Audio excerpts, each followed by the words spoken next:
القدر gẹ́gẹ́ bí alukurianu ti sọ pé iná àwọn ọlọ́ anzalnahu fi laylatil qadri. إنا أنزلناه في ليلة القدر àwọn ọlọ́run ní aṣọ alukurianu kalẹ̀ fi laylatil qadri. èwo ní honu bẹ́ẹ̀ kẹ́ni jíjẹ bá kọ́ ọjọ́ kan mẹ́wò.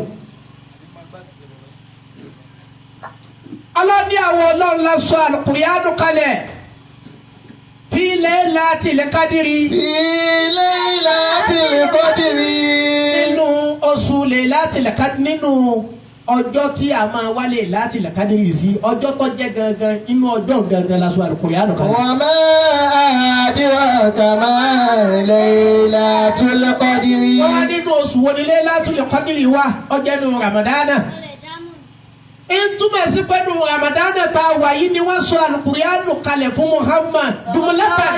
ليلة القدر خير من ألف شهر alifisari mẹ́ni alifisari ló fi wá jẹ́ wípé nínú Ramadana tá a wà yìí bẹ́ẹ̀ bá dé mọ́sálásí ọ̀hún ẹ máa bá wọn ṣe tafsir agbọ́njú bá àwọn tí wọ́n bí wa lẹ́ni tí ń ṣe tafsir ni táwa náà wà kékèké tá a máa ké àgbàjúbárí yóò ní ibi tí wọ́n ti ní a máa ké sún kìkìní là máa ké tọ̀ ha.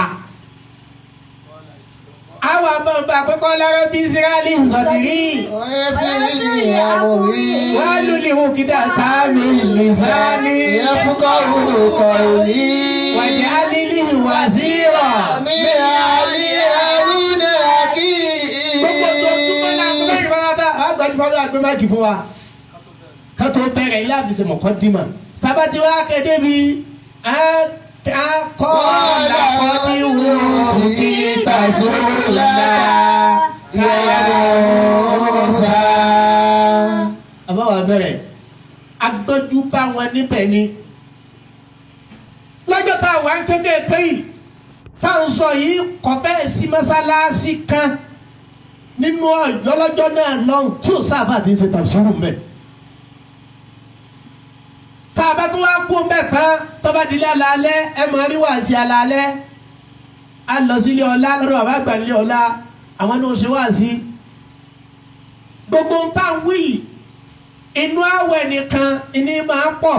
ليلة القدر خير من ألف شهر ọlọ́run tó wá ní káwọn náà tún lè dàgbà kọjá pé tí wọ́n ṣe tá a gbẹ́jú bá wọn lórí ẹ̀yẹ iná ló tún wà wá náà. alhamdulillah. iná ló tún wà.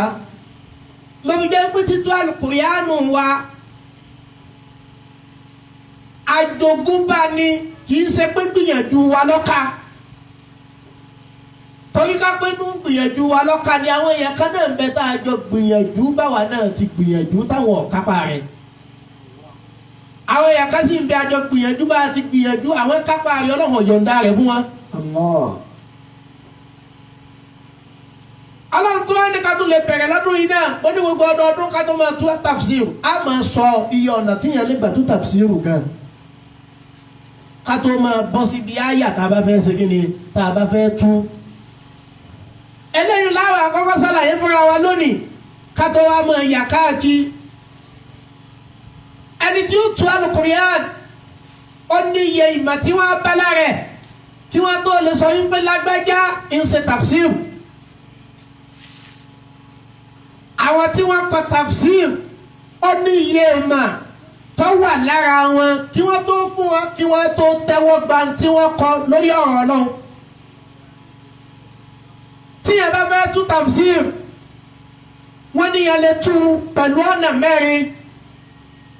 tafsiru l-Qur'an bil-Qur'an èyàn lè fi Al-Qur'anu tú Qur'anu tẹ̀yìn ó fi ọ̀rọ̀ Ọlọ́run tú ọ̀rọ̀ Ọlọ́run gẹ́gẹ́ bí gbólóhùn Ọlọ́run ti ń sọ wípé dhalikal kitabu la rayba fihi hudan lil-muttaqin. alọ́ni Al-Qur'anu yìí la rayba fihi hudan lil-muttaqin. dhalikal kitabu la rayba fihi hudan lil-muttaqin. Al-Qur'anu ta wí yìí o kò síyèméjì ń bẹ àwọn tí wọ́n páyọ̀ Ọlọ́run ò síyèméjì nípa rẹ̀ wọ́n á fẹ́ ṣe tafsiru àwọn tí ń páyọ̀ ọlọ́run wa fassarahu Allahu bi ayatin ahara. ọlọ́run tó wá ń tú al-muttaqina pẹ̀lú gbólóhùn mi wípé alladina yu'minuna bil ghaibi wa yuqimuna salata wa mimma razaqnahum yunfiquna. Alladina yu'minuna bil ghaibi wa yuqimuna salata wa mimma razaqnahum yunfiqun. Al-muttaqin àwọn tá ń pè ní muttaqin náà yìí alladina yu'minuna bil ghaib àwọn tí wọ́n nígbàgbọ́ pẹ̀lú tán sọ fún wọn tí wọ́n ò sì rí. wa yuqimuna salata. àwọn tí wọ́n sọ fún yín pé tó iná ń bẹ o wọ́n sọ pé bo ni iná wà wọ́n gbà pé ń bẹ ní tòótọ́. àwọn tó sọ fún yín pé tó àlìjẹ́nà ń bẹ o wọ́n rí àlìjẹ́nà wọ́n gbà pé ń bẹ ní tòótọ́. àwọn tí wọ́n sọ fún wọn yín pé tó lápò ọ̀tún yín màlẹ́kà kan bẹ́ẹ̀ apò òsì yín màlẹ́kà kan bẹ́ẹ̀ tọ̀tún ń kọsẹ́ rẹ tòsí ń kọsẹ́ ẹkú tí wọ́n sì gbà bẹ́ẹ̀ láì rí. àwọn tí wọ́n sọ fún wọn yín pé tá ẹ bá ti kú tákọ̀ tán lẹ́yìn ikú bá a bá kú ìṣe ti tán ta lọ sọ fún ọ bẹ́ẹ̀ ìṣe ṣẹ̀ṣẹ̀ bẹ̀rẹ̀. Alladina yu'minuna bil ghaibi. wọ́n máa ń lo gbọ́dọ̀ nǹkan lọ́dọ̀ àwọn ẹlẹ́kọ̀ọ́ wọ́n ní máa ń gábà hàṣù máa ń gábà hàṣù ẹni ọba kúrò láàrin àwọn èèyàn èrè rẹ̀ ló kúrò láàrin wọn. bẹ́ẹ̀ bá kúrò nínú ayé kò sọ pé nǹkan ti tán nǹkan ṣẹ̀ṣẹ̀ bẹ̀rẹ̀. àwọn tí wọ́n wá sọ fún wípé tó bẹ́ẹ̀ bá kúrò láyé nǹkan ọ̀tán o tún ṣẹ̀ṣẹ̀ bẹ̀rẹ̀ ni o tí wọ́n sì nígbàgbọ́ pẹ̀lú ẹ̀. ọlọ́run láwọn ẹni yìí lẹ́yìn náà wa yuqimuna salata. yuqimuna salata. yuqimuna salata. wọ́n yẹn náà bí la. yuqimuna salata. wà mimma razaqnahum yunfiquna. gbogbo nǹkan ló ń ṣe fún wa wọn ò ní ó tóbi lọ́wọ́ àwọn tayọ táwọn lè fi ṣe sàárà. wa mimma razaqnahum yunfiquna. ọlọ́run láwọn tá a wí yìí làwọn tá a ń pè ní muttaqin. wa mimma razaqnahum. tafsirul Qur'an bil Qur'an.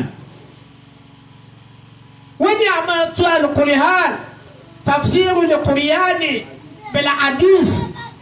èyí a máa túmọ̀ al-Qur'an pẹ̀lú ọ̀rọ̀ Muhammad sallallahu alayhi wa sallam. gẹ́gẹ́ bí Muhammad ti sọ Ànábì ní utitul Qur'ana sallallahu alayhi wa sallam. utitul Qur'ana wa mislahu mahahu. wọ́n á béèrè lọ́wọ́ Muhammad wọ́n ní ma mislul Qur'an. Ànábì ní wọ́n fún èmi Muhammad ní al-Qur'an. sallallahu alayhi wa sallam. ọlọ́run fún mi ní al-Qur'an gẹ́gẹ́ bó ti fún Ànábì Ìsá ní New Testament. tí kúrìánù wí fún wa wípé ni wọ́n ń pè ní ìnjílù tìjọ́ náà lọ́wọ́ ìnjílù tìjọ́ náà lọ́wọ́ gẹ́gẹ́ bí wọ́n ti fún Ànábì Musa ní Old Testament tí kúrìánù ń pè fún wa ní àtàwọ́rá gẹ́gẹ́ bí wọ́n ti fún Ànábì Dáúdà ní Sàbúrà tí àwọn tí wọ́n láwọn ń tẹ̀lé Ànábì Ìsá tí wọ́n ń pè ní orin Dáfídì. Allah ni wọ́n fẹ́ mi Muhammad náà ní al-Qur'an ó ní àmọ́ al-Qur'an tí wọ́n fún mi yìí wọ́n tó wá fún mi ní tójọ kúrìánù. ẹ jẹ́ sọ pé sallallahu alayhi wa sallam. sallallahu alayhi wa sallam. àbí ní ẹ tó wá fún mi ní tójọ al-Qur'an àwọn sábà ní ẹ Muhammad man yumassilu al-Qur'ana man yumassilu al-Qur'ana kí ni ẹ tún lè fi jọ al-Qur'an. sẹ́yìn máa pẹ́ kíyàn sọ yín pé èmi ò sí lórí àga tí Buhari jókòó sí mi àmọ́ irú àṣẹ tí Buhari lè pa èmi náà lè pa owó ní ta sọ fún ọ bẹ́ẹ̀. àbí kíyàn sọ yín pé tó wọn ọkàn pè mí lálàáfin ni tálàáfin bá sọ bá kan èmi náà lè sọ bá kan. Ànábì ní utitul Qur'ana ọlọ́run fún mi ní al-Qur'an àti ntọ́jọ́ al-Qur'an wọ́n sábà wá kọjú sí wọ́n ní ma yumazzilu al-Qur'ana kí ló jọ al-Qur'an.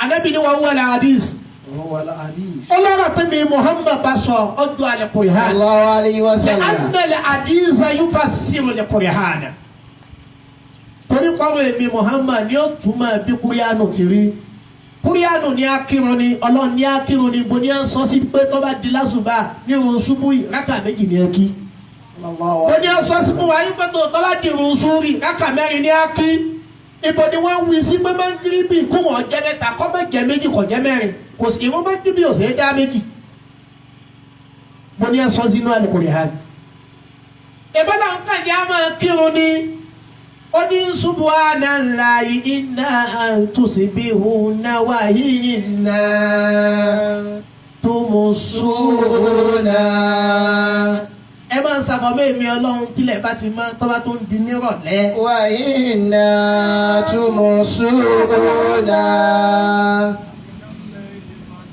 Al-Qur'anu tí ní famina lẹ́ẹ̀lì fata ajadi náà filata laka asa ayébu hasaka ومن rọ̀bíkà. الليل فتهجد به نافلة لك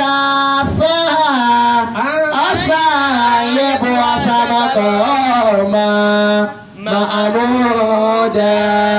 Kúlẹ̀dùn ọ̀ka sọ̀rọ̀ owó kan sọ ságilintì. Ètò ọlọ́run bá yẹn dú ẹ̀ náà ṣáájú kó tó dákẹ́. Ànábì òwe tán. Ètò ọlọ́run bá yẹn dú ẹ̀ tán tó fi yíyan dú rẹ̀ sọ́wọ́ Muhammad. صلى الله عليه وسلم. Pẹ̀lú hadith, Ànábì wa ní wù tí tún lè kó. Rihana wa misilahu mahawu. Ó ní tọ́jú Al-Qur'anu náà lọ́rọ̀ mi Ànábì tó rọ́bọ̀ tí mo bá sọ fẹ́ túmọ̀ Qur'anu mi. صلى الله عليه وسلم. Ìyóò jẹ́ kó yé wa pé a lè fi ọ̀rọ̀ Muhammad tú Al-Qur'an. Wọ́n ní ẹlẹ́ẹ̀kẹta nínú tí wọ́n lè fi tú Al-Qur'an. Aqwalu sahaba.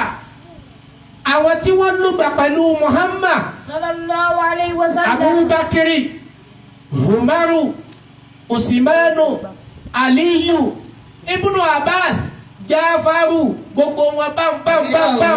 الله تعالى عنهم. Ọ̀rọ̀ táwọn náà bá sọ alẹ́pìtú Al-Qur'an. Torí pé àwọn rí gẹ́gẹ́ bí kúrìánù ti ń sọ kalẹ̀. Gbogbo bí wọ́n ti ń fún Muhammad ó sojú wọn. Bí Islam ti bẹ̀rẹ̀ kò sẹ́yìn wọn kò sí nǹkan kan tó dàrú mọ́ wọn lọ́wọ́ bẹ̀. Wọ́n ní tá a bá rí tá a fi tú kúrìánù mọ́ nú ọ̀rọ̀ náà. Tá a rí mọ́ nú ọ̀rọ̀ Muhammad káwọ́ sínú ọ̀rọ̀ àwọn sàhábà. Tá a bá wò tán nínú ọ̀rọ̀ àwọn sàhábà lọ́wọ́ kan ọ̀rọ̀ àwọn sàláfù sọ́ọ́lì wọ́n kà pọ̀ mọ́ ọkà àwọn tábìhì lẹ́yìn tàwọn sàhábà ọkà ọ̀rọ̀ àwọn tábìhì lẹ́yìn tàwọn tábìhì ọkà tábìhì lẹ́yìn tábìhì ọ̀sẹ̀ wọ́n kà àwọn sàláfù sọ́ọ́lì hù. Tàbá wá tú kúrìánù tán pẹ̀lú gbogbo wọn wọ́n tún wá ṣe àyàndarí àwọn ìmọ̀ kan tí wọ́n sọ wípé ẹni tó bá mọ̀ òun náà láǹfààní àti sọ sí Al-Qur'an. Àfáàyè ọ̀gbọ́ wọ́n tún sọ àwọn àmọ̀ kan tí wọ́n ń sọ pé ẹni tó bá láǹfààní láti mọ Al-Qur'an náà láti mọ ìmọ̀ náà òun náà láǹfààní àti lè sọ sí Al-Qur'an. Tàhálà. فإن العلم سين لأهله. تعلم فإن العلم زين لأهله. وفضل ووديوان لكل معامد. وفضل ووديوان لكل معامد. Àfáà Suyuti ọ̀rọ̀ sọ pé ní ẹ bá fẹ́ tú Al-Qur'an kí wọ́n tó sọ pé lágbájá ọmọ Al-Qur'an tú ó nímọ̀ nípa tí ń sọ ẹjẹ́ agbantọ́sọ wọlé yàtọ̀ sí bọ́lọ̀ ètọ́lọ̀ ti fi túra wọn yàtọ̀ sí ètí Muhammad ti tú síbẹ̀ yàtọ̀ sí ètò sàhábà ti tú síbẹ̀ tó náà wò wípé bọ́lọ́run ti wí ní bó ti fẹ́ wí ní wọ́n wá ní tá a bá fẹ́ wò ó ẹni tí yóò tú Al-Qur'an tá gba Qur'an rẹ̀ wọlé á bá ìmọ̀ mẹ́ẹ̀ẹ́dógún la rẹ̀ تعلم فإن العلم زين لأهله. ẹni tí ó tú Al-Qur'an tí wọ́n sọ pé Qur'an ló ṣe kí ni ìní ń tú lóòótọ́. أفضل وعنوان لكل معبد. àgbà ìmọ̀ mẹ́ẹ̀ẹ́dógún lára ẹ̀ ìmọ̀ mẹ́ẹ̀ẹ́dógún ọ̀tọ̀ọ̀tọ̀ ìní wọ́n bà lára ẹni tó fẹ́ tú Al-Qur'an kó tó sọ pé lágbájá ń tú Al-Qur'an. tí àwọn ọ̀rẹ́ ká ń sọ pé mọ̀kàn rí mọ̀kàn tù mọ̀kàn rí mọ̀kàn sọ̀rọ̀ lórí ẹ̀ mọ̀kàn rí ọkàn wù mí kémi náà dá sí i. wọ́n wá ń ka ìmọ̀ náà lọ wọ́n ní àkọ́kọ́ ilimoluga èèyàn mọ̀ nípa èdè Lárúbáwá gangan kíyàn tó lè tú Al-Qur'an torí pé lè anna bíi yamukinu sariya limufradat al-alifas wamadilulati a bi asibile wadihi torí látara ìmọ̀ nípa èdè Lárúbáwá yìí ni ó jẹ́ ọ̀rọ̀ fún yẹn wípé tí wọ́n ń pè ní ìlàwù Ọlọ́run kọ́ ni wọ́n ń pè ní ìlàwù gbogbo ohun tí wọ́n bá ti ń sìn ni wọ́n ń pè bẹ́ẹ̀. sọ̀rọ̀ pé ká sọ pé ìlàwù àzọ̀dé Ọlọ́run náà ni Ọlọ́run ni ìlàwù aláwù lọ́lọ́run ònà kàlífàríkù bẹ́ẹ̀nà láàyè wá ìlàyè kúlù máa yàhàbùdù wọ́n wà ìlà gbogbo tí wọ́n bá ti ń dojú sísìn kọ ẹni wọ́n ń pè ní ìlàwù kùlùmọ̀ yúbà gbogbo tí wọ́n bá ti ń ṣe kíni sẹ́ gbogbo tí wọ́n bá ti ń ṣe. lúgà ẹni yóò jẹ ká mọ̀ sọ̀rọ̀ yìí bí Ọlọ́run sọ fún ànábì àwọn Bani Israila nínú Al-Qur'an pé wà ìlàwù kún إله واجد لا إله إلا هو العزيز العليم. sọ pé la ilaha illa huwa ẹlòmíì gan ti ka gbogbo la ilaha illa huwa sínú ọkọ̀ náà gbogbo la ilaha sẹ́ pé la ilaha wọ́n ní kí ni wíwẹ̀ àwọn ọkọ̀ náà ló wí la ilaha ọkọ̀ náà ni la ilaha ẹni tí ó tú Al-Qur'an yakunu haliman bilugati al-arabiyya yóò mọ̀ nípa èdè Lárúbáwá lámọ̀ dáadáa torí mímọ̀ èdè yìí ni ó jẹ́ ọ̀rọ̀ fún láti lè tú gbólóhùn kọ̀ọ̀kan kalẹ̀ nínú àwọn gbólóhùn tí wọ́n fi kọ Al-Qur'an torí pé wọ́n sọ wọ́n ní àfáà tí wọ́n ń pè ní mujahid àfáà tó ń pè ní mujahidu ó ní la yahillu li hadin yu'minu billah wal yawmil akhir an yatakallama fi kitabillahi isa lam yakun aliman lugat al-arabiyya aw lugat al-arab ó ní kò lẹ́tọ̀ọ́ bẹ́ẹ̀ nìkan kan tí wọ́n bá ń pè pé àfáà ni lòun náà wá jáde lọ́wọ́ ní àfáà yìí bá ń gbé lọ́wọ́ ansalina ansalikuriya ana alájábálí.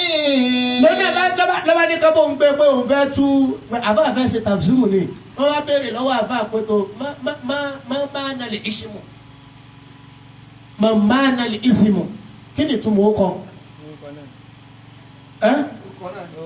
Àwọn ni èwo làbúrò ìtumọ̀ ọkọ̀ náà ló kọ̀ ní ẹni tí ò lè ṣe òyà láàrin ìtumọ̀ ọkọ̀ gangan tí sọ pé ọkọ̀ náà ni ọkọ̀ náà ló kọ̀ wọ́n ní tí wọ́n bá ń pè ẹni tí ó fẹ́ tú tafsir ẹ̀sọ́ gbogbo irú yìí kọ́ wọ́n ń ṣe kí ni irú yìí kọ́ wọ́n ń retí wọ́n ní àkọ́kọ́ ìyẹn gbọ́dọ̀ mọ̀ nípa lúgà wọ́n ní ẹlẹ́ẹ̀kejì ẹni tí ó tú Al-Qur'an yakunu aliman bin nahawi yóò jẹ́ ni tí ó mọ̀ nípa ìmọ̀ náhù ìmẹ̀rò li'anna al-mahna yatagayyaru wa ya'talifu bintilafi al-hirari torí gbólóhùn tí wọ́n bá fi kọ ọ̀rọ̀ ìtumọ̀ gbólóhùn a máa yàtọ̀ látara wípé bí wọ́n ti wọ́ ìparí gbólóhùn ṣe kí ni ó yàtọ̀. àfáàyè ọ̀gbọ́n látara pé bí wọ́n ti wọ́ ìparí gbólóhùn ṣe kí ni sẹ́. yàtọ̀. obìnrin tí wọ́n ń sọ fún wípé la tẹ̀gìlísù láṣẹ kí ni sẹ́. látẹ̀jìlísù. abẹ́ni tí wọ́n ń sọ fún bọ́lọ́bà wọn ẹni tí wọ́n ń sọ fún wípé la tẹ̀gìlísà láṣẹ kí ni sẹ́. la tẹ̀gìlísà mọ́jọ́kọ́ sọ̀mọ̀ pé jàlázà yẹ́gìlìs ó ṣe kí ni ó jókòó wọ́n wá sọ fún wípé láǹṣe kí ni láǹtẹ́gìlìsà mọ́jọ́kọ́ wọ́n tó wá sọ fún nídàkejì pé láǹtẹ́gìlìs ọ̀gbọ́n wọ́n sọ fún lákọ̀ọ́kọ́ pẹ̀lú pé láǹtẹ́gìlìsà mọ́jọ́kọ́ wọ́n tó wá sọ fún wípé láǹtẹ́gìlìs mọ́jọ́kọ́ ilimu náwì ni yóò jókòó yọ pé láǹtẹ́gìlìsà tí wọ́n ń wí yẹn o ìyẹn ni pé mọ́jọ́kọ́ láéláé o àti ní ìsìn àti láéláé ọ̀ gbọ́dọ̀ ṣe kí ni ọ̀ gbọ́dọ̀ jókòó àmọ́ láǹtẹ́gìlìs o lè má jókòó ní ìsìn àmọ́ tó bá ṣe díẹ̀ sí o lè ṣe kí ni o lè jókòó. ẹni tí ó mọ al-Qur'an yakunu haliman bin-nar. ọgbọ́dọ̀ jẹ́ni tí ó mọ ìmọ̀ náhàwù torí pé látara ìmọ̀ yìí wọ́n ní wọ́n ń pe àwọn urufu kan ní urufu al-masdariyya lápèjúwe bíi hàn yìí fíìlì ni yóò máa wọlé tì tọ́ba tó wá wọlé tì fíìlì yóò gbé fíìlì yẹn kúrò ní fíìlì yóò sọ di isimu kò sì ní kúrò ní fíìlì.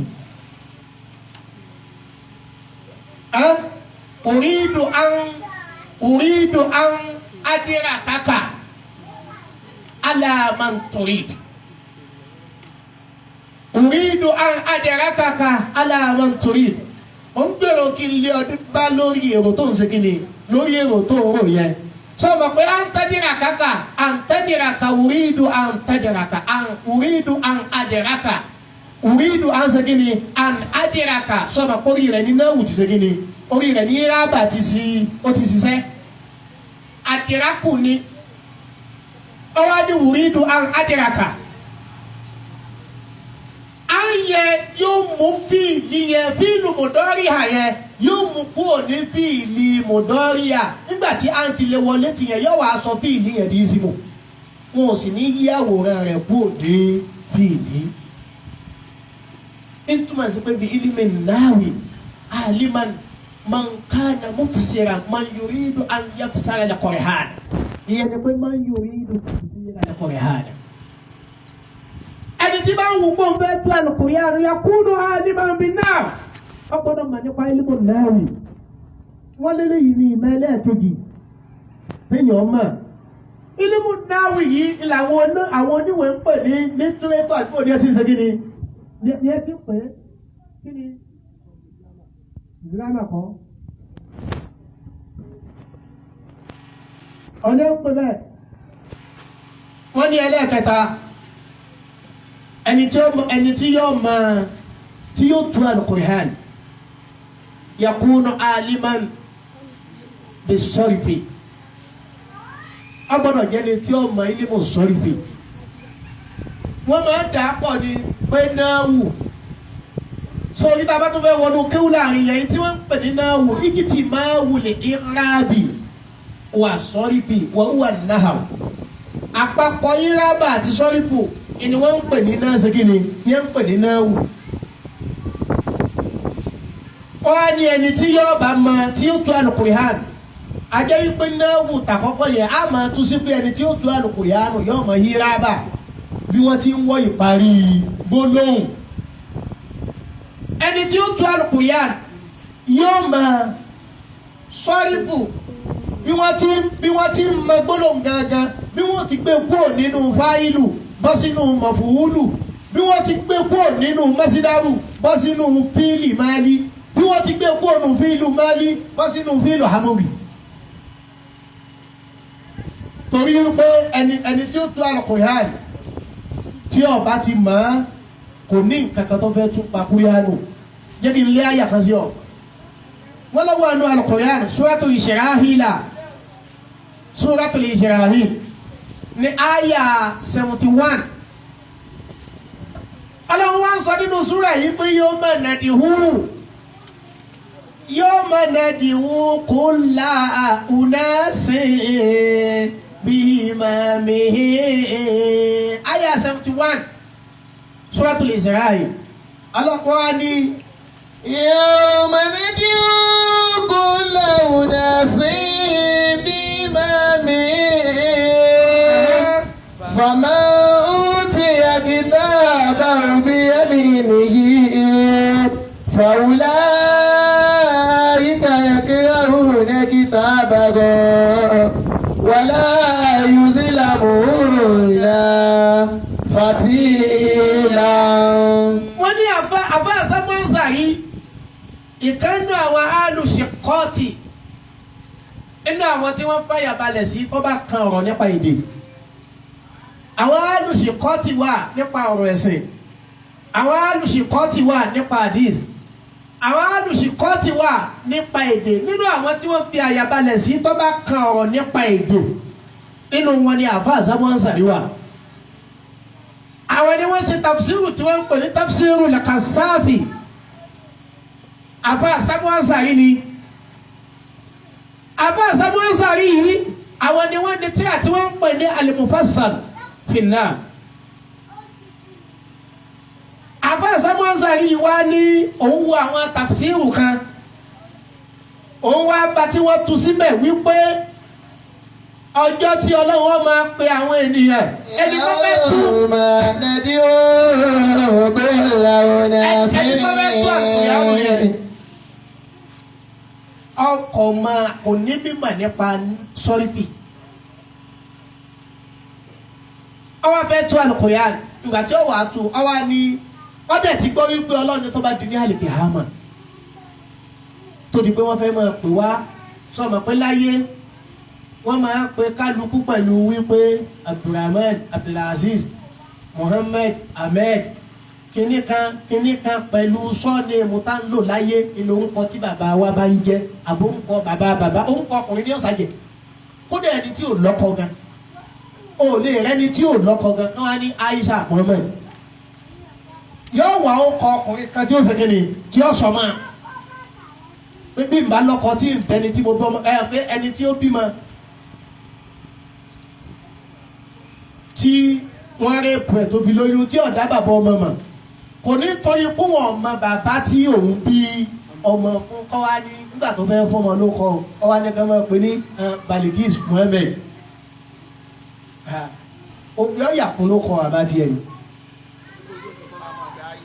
kọ́ wá máa pè ní Aisha Fatima yóò yà sẹ́ kí ni wọ́n ní Ọlọ́run wá ní ẹ máa ṣe bá ń láyé ẹ máa ṣe kí ni sẹ́ ẹ máa ṣe bá ń láyé. àwọn ìkankan bẹ tí ń ṣẹlẹ̀ nínú Islam pé tá a bá fẹ́ fojú wo ibẹ̀ kọ́ la fẹ́ yà lọ bí wọ́n ti ń tó Al-Qur'an la fẹ́ ṣe kí ni la fẹ́ yà lọ àmọ́ a máa fò káàkiri díẹ̀ tá a bá fi ọmọ fúnra wa láyé tán pẹ̀tọ́ ọmọ òkè àkókò ọmọ ọ̀fẹ́ ọmọ òkè ọjà yóò wá gbàgbé ọkọ bàbá rẹ̀ ó kọ lé ọkọ rẹ̀ ní ọmọ ṣe kí ni ní ọmọ ẹ̀jẹ̀ ànábì ò sí bẹ́ẹ̀ kò sí tọ́jú bẹ́ẹ̀ nínú Islam. àmọ́lájú ayé ti gé ó ti torí pé wọ́n àkọ ìyàsílẹ̀ fún gbogbo ẹni tó mọ̀ gan náà rántí rẹ̀ nígbà tí o ti níyànú wípé torí pé ọmọ rẹ̀ ò ti dókọ̀ rẹ̀ mọ́ o yóò san kàfàrà kan o torí pé kò ti ṣe kíní kan mọ́ o àmọ́ sànàbí ṣe bẹ́ẹ̀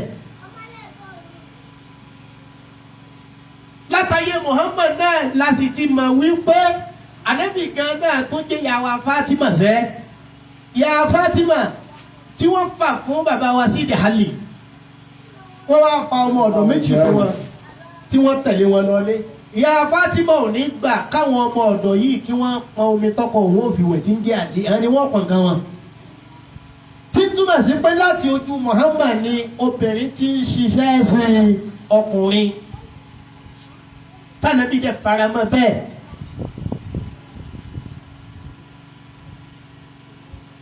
bá a ṣe wá gbọ́ tó àgbọ́ pé nígbà tí Fatima dọ́dọ̀ Ali tán ó wá di pé Fatima Ali ṣe kí ni Aliyu no Fatima binti Rasulillah wọ́n à ní sọ jẹ́ tó Ali.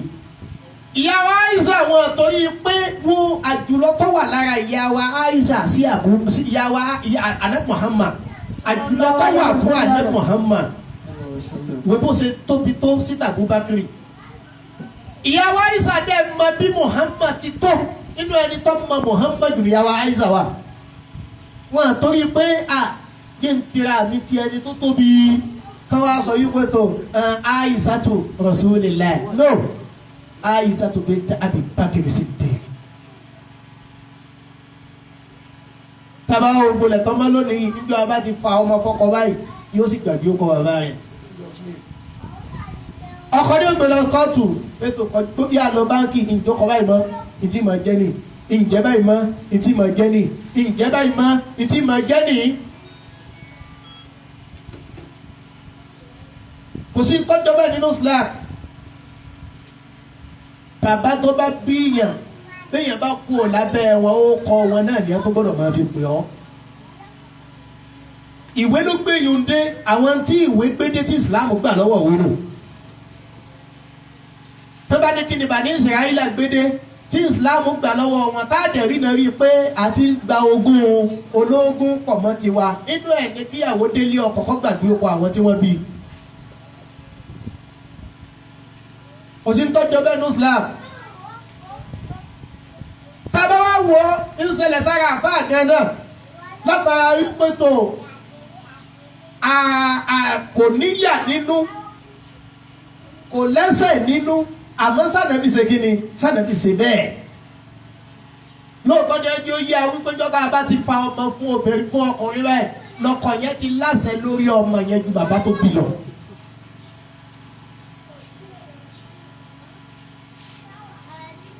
Ọkọ yẹn sẹ́ ó ti ní àṣẹ lórí ọmọ yẹn ju bí bàbá rẹ̀ bá ní ọ wá tọkọ rẹ̀ bá ní ọ wá kò tó bẹ́ẹ̀ kọ́ lọ dábàá bẹ́ẹ̀ lò láì jẹ́ pé ọkọ rẹ̀ ní pé tó wá mọ́ ẹ lọ. Tó bá lọ tí ó fi padà dé òun àti bínú Ọlọ́run ni òun àti pé àwọn màláíkà ni bàbá tó bí nínú ẹ̀. Ṣùgbọ́n Ọlọ́run ò torí bẹ́ẹ̀ kọ́ wá sọ yín pé tó kánẹ́bí wá ní o bẹ́ẹ̀ bá ti fa ọmọ fọ́kọ òjò kọ yín mọ́nù o. Kò sí tọ́jọ́ náà Al-Qur'an. Àwọn ní Ọlọ́run wá wò yín kó ń fẹ́ bu àwọn èèyàn kan láṣìírí lálẹ́kì hama àwọn olófẹ́ bò láṣìírí ọmọ tí wọ́n bí látara àsìná Ọlọ́run ọ̀fẹ́ tú láṣìírí lálẹ́kì hama ọmọ tí ọ̀dá bàbá ẹ̀ mọ̀ Ọlọ́run ọ̀fẹ́ tú láṣìírí lálẹ́kì hama. Àwọn Yorùbá máa ní obìnrin lọ́mọ ẹni tó lóyún síbẹ̀ ni àwọn lóyún. Pé obìnrin ló ṣe kí ni sẹ́ obìnrin lọ́mọ ẹni ó lóyún ìwọ ń sùn tó yún ni ọmọ bó ọkọ lóní. Ẹlòmíì níbi àbá ẹlòmíì tọ́ ọmọ ọlọ́mọ àbá yìí ọ̀gọ́ ẹlòmíì tọ́ ọmọ ọlọ́mọ láti inú oyún ló ti ń fìdí ọmọ ọlọ́mọ.